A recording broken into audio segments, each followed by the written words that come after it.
Hi. All right. So when you want to start a business of your own, there are two factors that you pay attention to. Without these two factors, you don't feel prepared. You feel as though you are underprepared to start a business of your own. So even if you think and start finding more and more information about these two factors, you already feel that you have started doing some kind of a groundwork for your business, which you will start eventually. So these two factors are demand. Whatever you want to go for, whatever you want to sell in terms of product or services, does it have demand? And how consistent is that demand? So this is not what I'm going to focus on today. I'm going to focus on profit margin.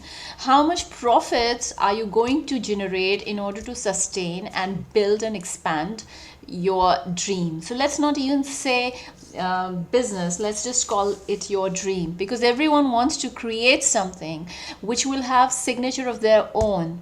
Obviously, I mean, some kind of a creative footprint that they can call their own, right? So we are talking about profit margin for all those who've forgotten what profit margin is, even though they studied in economics. And if they did not study economics, it's not a huge deal. It's just, excuse me, I'm not sitting comfortably. Just a moment.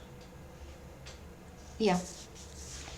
So the formula, just in case you're interested, because eventually you will do your own profits and come upon this formula in any case. It's just a moment. Yeah. So it is the total revenue minus the cost of the good sold upon total revenue again in 200. So this will give you the percent. So for example, you made a product and you sold it in the market. After a week, by the end of the week, you earn 10,000, and the cost you incurred in producing that products, all those that set of products, was 8,000. So the difference, which is 2,000 upon 10,000 in 200, which it will come out to be 20%. So for every 100 rupees spent, you earn 20 rupees. So let's say if you spend 100 rupees, you earn 120, right? So this is the profit margin. Now, just for information, if your profit margin is 5%, it is poor, and it would be hard for any venture, whether it is small, micro, medium, any venture to sustain.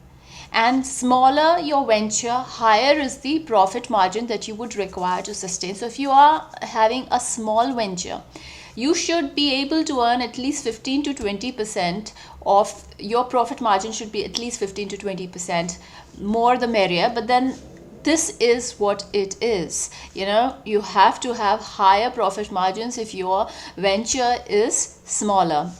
And then you can sustain, even if it is a medium or a large scale, at 10% or 7 to 10% profit margin will help you sustain. But sustenance, merely sustaining, is not your dream, right? It's expansion. It's creating something really worthwhile. But that is something which is so macro, we'll talk about it later on. So this is it. If you want to increase your profit margin, what you do, you reduce your cost of, just a moment. It's not visible. Okay, it is cost. Right. Give me a moment again. Yeah. So if you want to increase your profit margin, you have to bring down your cost of production. You have to bring down your overhead expenses.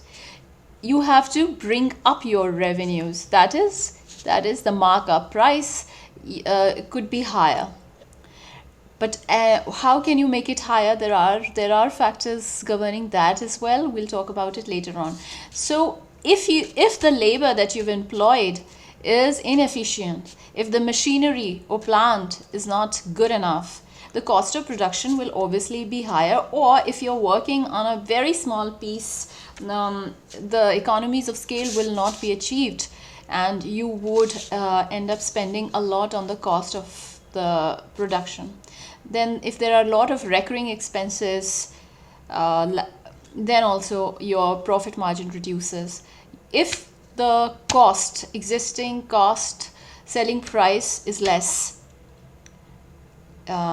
maybe because there is inelasticity in the price for some reason, then also your profit margin goes down. So far, all you need to know is if your cost of production is less, your profit margins are higher.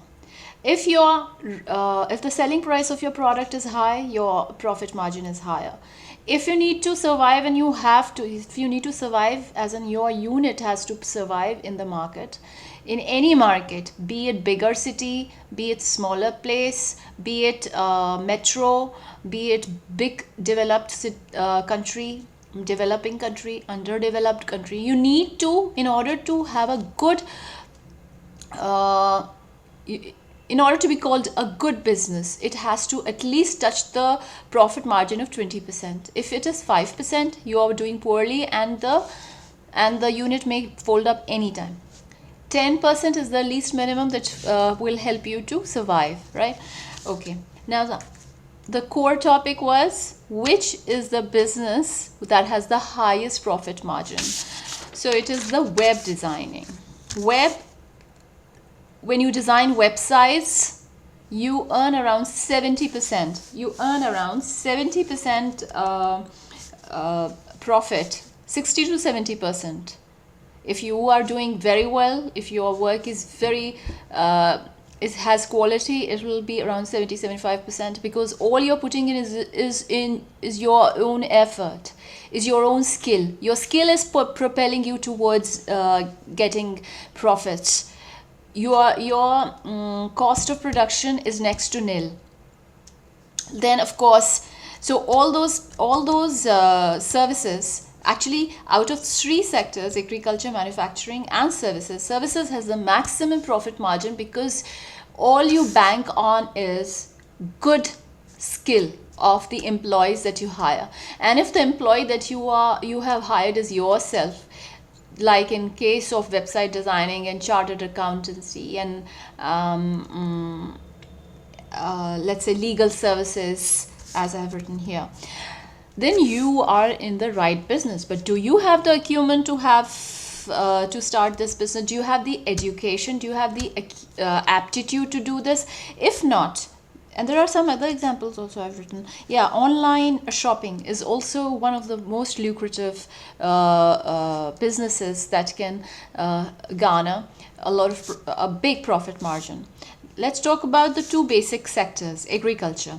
It has high returns, of course, but then at the same time it has high cost as well, because the recurring expenses are quite a lot. Irrigation, you've got your seeds, you've got your machines and tools that have to be either replenished or maintained on a regular basis. Plus you also have to face the nature fickleness, waywardness. It could be a drought time, it could be the temperatures could be soaring high, or there could be a frost. At least in a place like India, this is a problem. Okay. Then the biggest problem that Indian farmers who are woke, who want to do well, it's not just that they are doing they're living on an autopilot and they're not least concerned about their business. They have to pay attention on marketing.